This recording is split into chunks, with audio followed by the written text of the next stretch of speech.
Now to the ongoing debate about nuclear. I mean, I'm sick and tired of having to talk about this because we have so much uranium in this country. We should be mining it, we should be refining it, we should be building nuclear power plants. I mean, it's as simple as that in my view. Australia's energy mix in the future, if we're going to get to net zero, must include nuclear. Dr Tim Gregory is a nuclear chemist. He works in the heart of Britain's nuclear industry. As a nuclear chemist and a commentator, he's at the forefront of the industry. He should be listened to. And Britain has just committed, by the way, to its biggest nuclear expansion in 70 years. Now, Tim's written a book. He argues that the world, if it's serious about reaching net zero, including Australia, we must embrace nuclear energy. I'm happy to say Tim Gregory joins us from the UK. You must bang your head against the wall when you look at the way Australia deals with this discussion. We're not even prepared as a country and a government to sit down and talk about it properly. Slightly, although Australia is not alone. There are lots of countries, including countries in Europe, that have a very strong anti-nuclear sentiment running through not just the electorate, but also the government as well. And so Australia is not that different in that respect. And one of the things about nuclear power is that it's not really about nuclear power per se. It's about energy abundance and preserving the natural environment. Societies need enormous amounts of energy reliably in order to grow their economies, to raise living standards and to flourish. And to provide that energy without wrecking the environment is one of the biggest challenges of the 21st century. And for me, I don't really care where that energy comes from. I just happen to think that nuclear power is one of the best tools we have for bringing about that future. Renewables are great, they can get you started, but they're not enough on their own. You need that reliable, potent nuclear energy to compensate for the unreliability of wind and solar.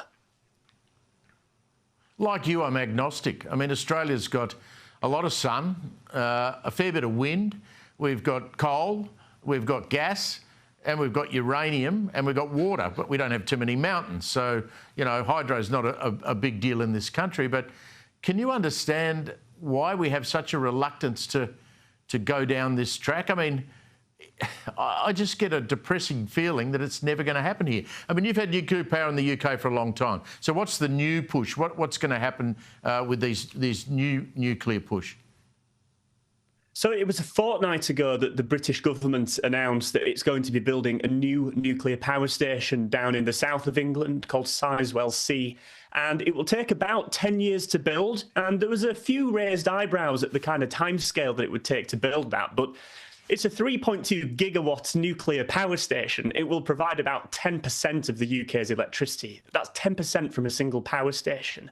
And so there's a growing recognition here in the UK amongst government and the private sector and the public as well that nuclear power has to play a part in the future of our energy mix. And it's very interesting because we often hear about these kind of these rife anti-nuclear sentiments here in the UK, but actually the polls, the data show that about 50% of the British public either strongly support or tend to support nuclear power.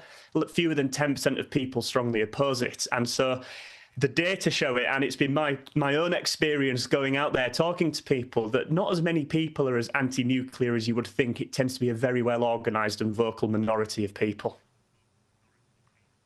That's a big plant the UK is going to build. I mean, is there technology of smaller plants that could be built more quickly?